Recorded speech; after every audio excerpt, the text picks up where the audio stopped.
এবং এইটা হলো সিলেটের কেন্দ্রীয় জামে মসজিদ। এখানে আমাদের এই শহরের ম্যাক্সিমাম মুরব্বিয়ানরা এখানে ব্যবসায়ী প্লাস সিলেটের শহরের ম্যাক্সিমাম মানুষ এখানে কেন্দ্রীয় মসজিদে নামাজ আদায় করেন।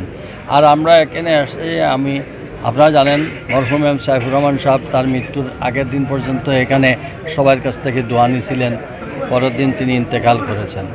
তা আমি এখানে আসার উদ্দেশ্য হচ্ছে আপনারা সবাই সামনে নির্বাচন, এই নির্বাচনে আমি সকলের কাছে দোয়া চেয়েছি এবং বিশেষ করে আমাদের দলের চেয়ারপারসন ভারপ্রাপ্ত চেয়ারপারসন জনাব তারেক রহমান আমাদের এই ডিভিশনে মানুষের আশা আকাঙ্ক্ষার প্রতীক হিসাবে আমরা ওনাকে চাই।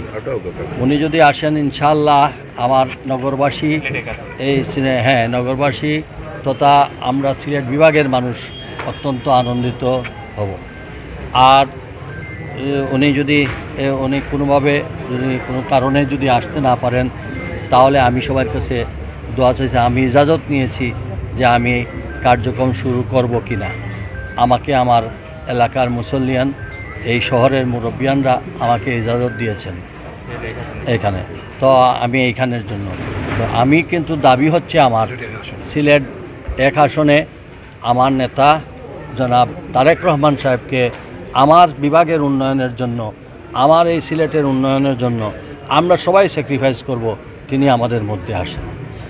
আর আমি তো আপনাদের দীর্ঘদিন এই শহরের সেবক হিসাবে আমি সকলের ইজাজত নিয়েছি, আমি আমার কার্যক্রম আজকে থেকে আনুষ্ঠানিকভাবে শুরু করলাম।